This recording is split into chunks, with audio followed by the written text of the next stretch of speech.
Selamat datang kembali di channel Jelajah Kehidupan.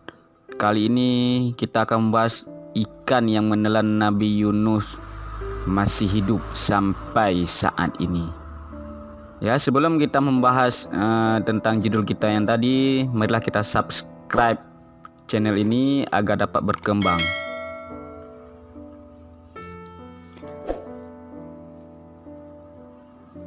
Oke. Inilah ikan yang menelan Nabi Yunus yang masih hidup sampai dengan sekarang. Dari banyaknya kehidupan Nabi dan Rasul, kisah Nabi Yunus alaihissalam menjadi salah satu yang begitu melekat dalam ingatan.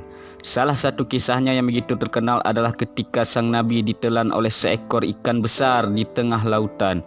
Nabi Yunus ditelan hidup-hidup dan tinggal di dalam perut ikan yang mirip ikan paus. Ini selama beberapa waktu mengarungi samudera. Namun, berkat taubat serta zikir yang ia ucapkan, sang ikan akhirnya memundahkan isi perutnya sehingga Nabi turut keluar ke dalam keadaan yang bernyawa. Ikan ini kemudian kembali ke lautan dan meninggalkan Nabi Yunus sendirian. Cerita antara keduanya memang hanya sampai di situ saja.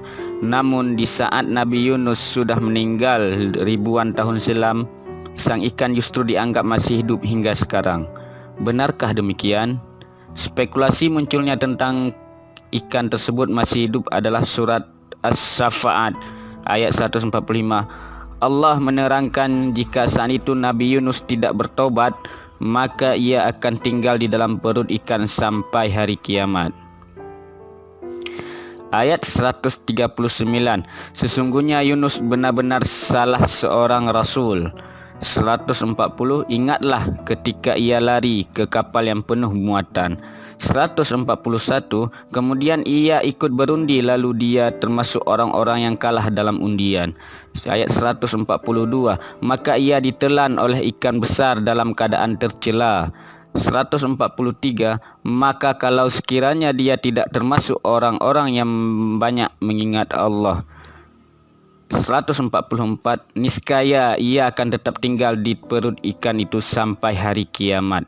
145. Itulah berdasarkan tafsir dari berbagai sumber makna tetap tinggal di perut ikan itu sampai hari berbangkit. 145. Yakni perut ikan itu akan menjadi kuburnya sampai hari berbangkit. Hal ini kemudian diasumsikan jika ikan tersebut masih hidup hingga saat ini. Warga sosial media sedang ramai menyebarkan hal ini, namun tidak ada yang tahu kebenarannya secara pasti. Allah Subhanahu wa taala mengatakan jika Nabi Yunus tidak bertobat, maka akan tinggal di perut ikan hingga hari kiamat. Namun pada kenyataannya Nabi Yunus saat itu sudah bertobat kepada Allah dan diampuni, sehingga ada kemungkinan jika ikan tersebut juga mati. Rasulullah SAW juga tidak menjelaskan tentang bagaimana kehidupan ikan tersebut setelah memuntahkan Nabi Yunus. Wallahu alam. Dan Allah lebih tahu atau maha tahu. Ikan yang mirip dengan paus ini juga dijuluki dengan ikan Nun. Ia melahap Nabi Yunus alaihissalam ketika meninggalkan kaumnya yang melakukan pembangkangan. Dengan kemarahannya, Nabi Yunus memilih pergi dan menggunakan kapal meninggalkan penduduk Ninawa di daerah Mosul, Irak.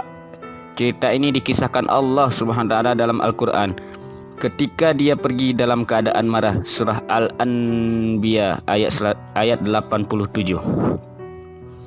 Ternyata sepeninggal Nabi Yunus alaihissalam, penduduk Ninawa diperlihatkan Allah Subhanahu wa taala akan bencana besar yang akan menimpa mereka. Sehingga di tengah ketakutan itu mereka bertobat kepada Allah. Kemudian Allah mengampuni penduduk yang awalnya menyembah berhala tersebut. Namun Nabi Yunus tidak mengetahui kejadian itu. Ia memilih pergi dan meninggalkan penduduk Ninawa dalam kondisi penuh amarah. Ia menaiki kapal yang begitu penuh dengan muatan. Pada awalnya kapal berlayar dengan tenangnya. Namun kondisi ini tiba-tiba berubah. Angin kencang menerpa. Langit pun hitam gelap dengan awannya. Badai terjadi. Kapal yang ditumpangi Nabi Yunus alaihissalam terombang-ambing dan akan tenggelam. Awak kapal pun panik. Mereka kemudian membuang seluruh muatan yang ada di dalamnya, dengan harapan kapal tidak tenggelam jika muatan berkurang. Sayang, cara ini tidak membantu. Kemudian diusullah agar dibuat undian untuk mengurangi manusia yang ada di dalamnya. Dalam undian tersebut, siapapun yang keluar namanya harus dibuang ke laut. Ternyata Nabi Yunus alaihissalam termasuk orang-orang yang kalah dalam undian tersebut. Awalnya penumpang lain tidak menyetujui Nabi Yunus yang dibuang dari kapal. Namun setelah 3 kali undian, ternyata Nabi Yunus tetap saja kalah. Lalu dia termasuk orang-orang yang kalah. Surah As-Saffat ayat 141. Lalu dilemparlah Nabi Yunus alaihissalam dan kemudian dilahap oleh seekor ikan besar mirip paus. Dengan perintah Allah, ikan tersebut melahap Nabi Yunus tanpa merobek bagian dari tubuh kekasih Allah tersebut. Sang Nabi pun tinggal di dalam tubuh ikan beberapa waktu dan menyusuri lautan bersama ikan besar tersebut. Nabi Yunus alaihissalam sangat terkejut karena mendapati dirinya dalam perut sebuah ikan. Para ulama berselisih tentang berapa lama Nabi Yunus tinggal dalam perut ikan.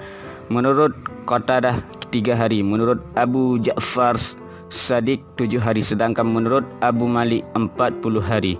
Mujahid berkata, As-Sa'bi, ia ditelan di waktu duha dan dimuntahkan di waktu sore. Dalam keadaan itulah Nabi Yunus alaihissalam bertobat. Beliau mengucap banyak kalimat tasbih kepada Allah Subhanahu wa taala. Beliau tak henti-hentinya menangis, tidak makan, tidak minum dan tidak bergerak. Beginilah doa Nabi Yunus alaihissalam menurut Rasulullah sallallahu alaihi wasallam. Doa Dunnun Nabi Yunus ketika ia berdoa dalam perut ikan paus adalah La ilaha illa anta subhanaka inni kuntu minadh dhalimin.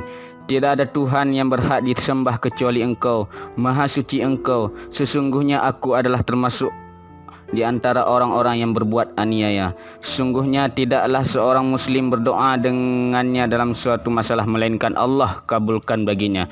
Hadis riwayat Tirmizi. Zikir dan tobat Nabi Yunus kemudian didengar oleh seisi lautan. Mereka mendekati ikan nun dan mengikuti tasbih yang diucapkan sang Nabi dari dalam perut ikan. Kondisi ini membuat ikan nun yang menelan Yunus takut dan kaget. Ia ketakutan karena banyak hewan lain dan tumbuhan yang mendekat padanya. Mengapa saya harus takut? Bukankah yang memerintahkan adalah Allah Subhanahu wa taala, tapi yang aku telan adalah kekasihnya. Bagaimana ini? Dalam keadaan bimbang, ikan nun makin mengeraskan suara tasbihnya sehingga dasar laut menjadi hiruk-pikuk. Taubat dan doa Nabi Yunus pun akhirnya dihijabah Allah. Dia kemudian memerintahkan ikan agar mengeluarkan Nabi Yunus alaihissalam ke permukaan laut dan membuangnya di suatu pulau yang ditentukan oleh Allah Subhanahu wa taala. Tubuh Nabi Yunus alaihissalam kemudian dimuntahkan dan dihempaskan ke daratan dalam keadaan kurus kering. Namun atas izin Allah Subhanahu wa taala, tubuh Nabi Yunus kembali sehat dan bugar. Kemudian Allah memerintahkan ikan itu memuntahkan Yunus ke pinggir pantai. Lalu Allah tumbuhkan di sana sebuah pohon sejenis labu yang memiliki daun yang lebat yang dapat menaungi Nabi Yunus dan menjaganya dari panas terik matahari. Cerita Nabi Yunus dan ikan berakhir sampai di situ. Tidak ada yang mengetahui bagaimana nasib ikan tersebut saat ini. Hanya Allah Subhanahu wa taala yang Maha mengetahui. Oke, cukup sampai di sini kisah kita tentang ikan yang menelan Nabi Yunus. Sampai jumpa di video-video selanjutnya.